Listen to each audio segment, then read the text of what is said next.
capacidade de Deus de retribuir a nós de acordo com as decisões que nós tomamos. Olha o que diz o texto de 2 Timóteo, capítulo 4, versículo 8. Paulo diz assim: agora me está reservada a coroa da justiça, que o Senhor, justo juiz, me dará naquele dia, e não somente a mim, mas também a todos os que amam a sua vinda. Deus vai dar para nós as consequências daquilo que nós decidimos. E como eu já te falei anteriormente, a gente não tem que se preocupar com a capacidade de Deus de ser correto, de ser justo. Aliás, o apóstolo Paulo falou aqui que ele é um justo juiz. A gente tem que se preocupar de verdade com as nossas decisões, porque são as consequências delas que vão fazer com que nós recebamos coisas boas ou consequências ruins vindas de Deus. A terceira característica da justiça divina que quero ressaltar é o seu caráter punitivo. O apóstolo Paulo escreveu o seguinte em 2 aos Tessalonicenses 1,6: é justo da parte de Deus retribuir com tribulação aos que lhe causam tribulação. O caráter justo de Deus não o permite deixar de punir aqueles que escolheram os caminhos maus. Deus não tem prazer nesse tipo de ação, mas não deixa de fazer, pois a sua justiça pede esse tipo de ação.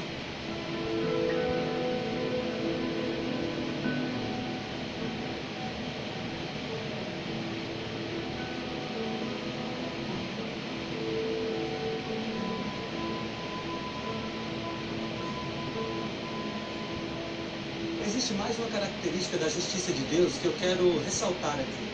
Na Bíblia, várias vezes, a justiça de Deus é comparada ou equiparada à salvação.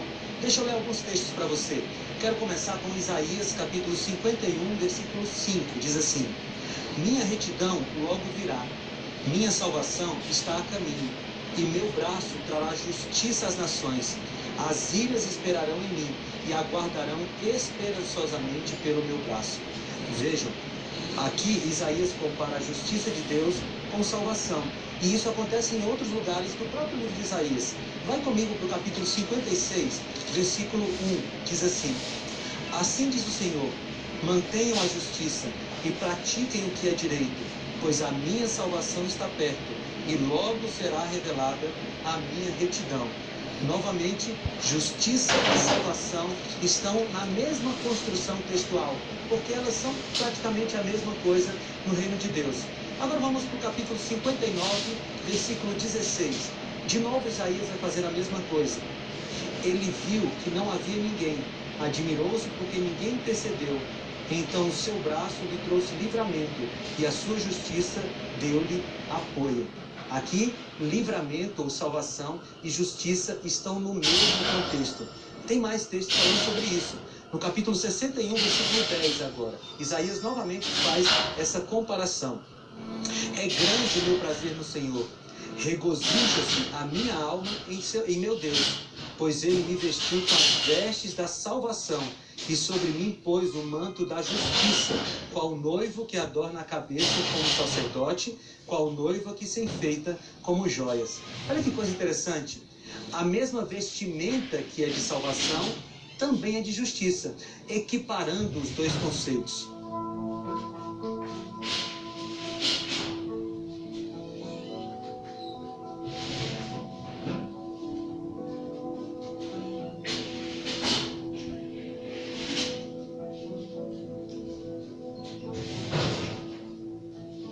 Então vamos falar um pouco sobre o processo de justificação.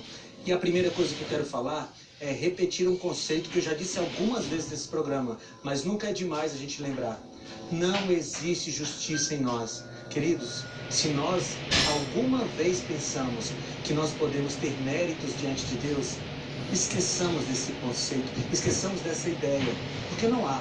Aliás, a Bíblia diz que a nossa justiça é como trapos de imundícia. Não serve para nada.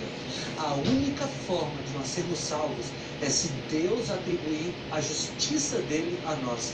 E é esse o processo que nós chamamos em teologia de justificação.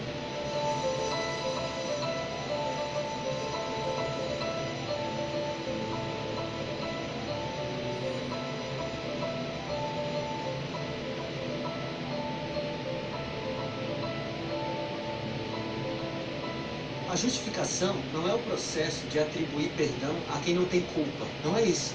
É atribuir a justiça de Deus a quem tem culpa. E é por isso que é tão bonito. Porque o Deus que é perfeito e inculpável atribui a sua justiça a nós, seres humanos, que merecemos a morte. Olha o que Paulo fala aos Romanos no capítulo 4, versículos 6 a 8.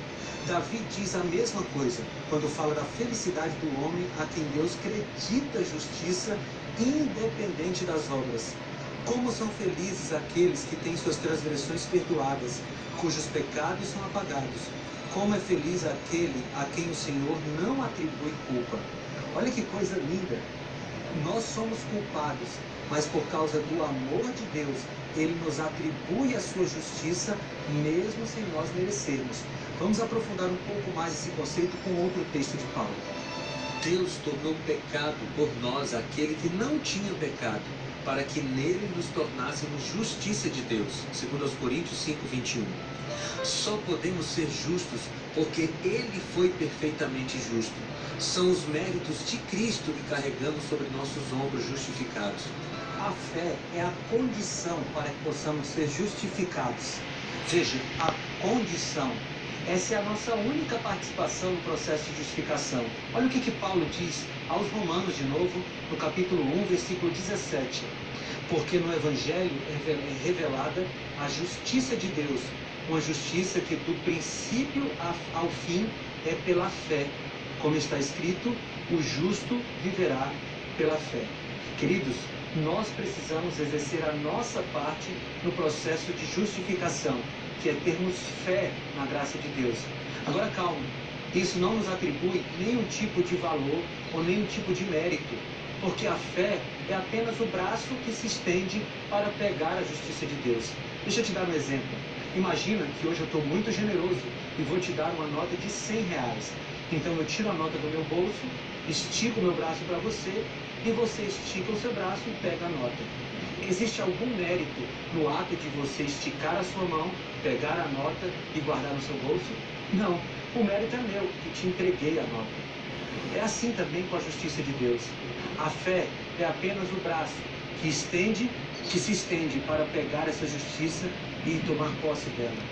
Todo o mérito é de Deus, nunca nosso.